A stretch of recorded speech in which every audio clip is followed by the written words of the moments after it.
In Yellowknife, after days of wildfire evacuations, the capital of the Northwest Territories is virtually a ghost town. Out-of-control fires have pushed almost all Yellowknife residents out and into Western Canada. The CBC's Sarah Levitt joins us now from Edmonton. Sarah, what's the situation with those fires?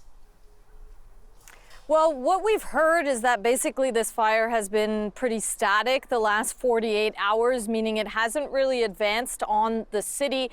But that doesn't mean that people can be rejoiced that it won't hit the city. Actually, officials saying that the winds are changing, that it's likely to push that fire towards the city. Of course, crews have been out for the past 72 hours creating those fire breaks 25 kilometers in the perimeter of Yellowknife, as well as putting up water cannons.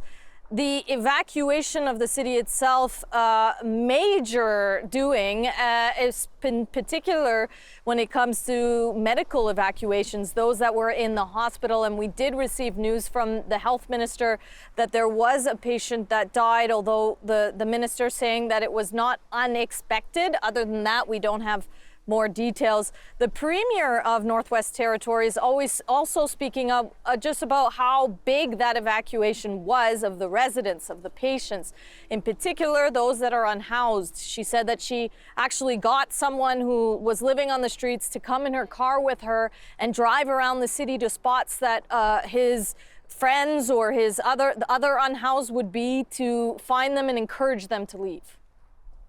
I'm hopeful that not only the ones that were in the shelters at the time, that the majority, vast majority, that were on the streets actually have now been evacuated. And Sarah, you've had a chance to speak with some of the evacuees in Edmonton. How are they doing? Well, no doubt there's a lot of stress out there, but I'm actually at the Edmonton Valley Zoo, and that's because this is just one of the places that has waived the ticket fees to evacuees, a chance for them to just kind of relax and live a normal life. We met one family, a man and his two sons, as well as his mother, who came, and they said their car was packed. They had driven down. They said that was pretty harrowing, but a chance for the kids to have some fun.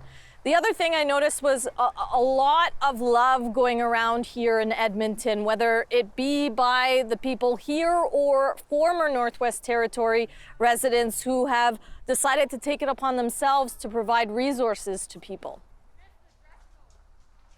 I'm just so amazed with how many people are just stopping by with donations, and yeah, to see us all coming together for our N.W.T evacuees is just amazing. So, you know, it's been nice for them to have a little reprieve, go to the zoo, go to the museum, and, you know, other things. But of course, in the back of their minds is what's happening up in Yellowknife, what's going to happen with them in the coming days and weeks, and what's going to happen with that fire. Tashana? Sarah, thank you so much for that update. That's Sarah Levitt following this story for us from Edmonton.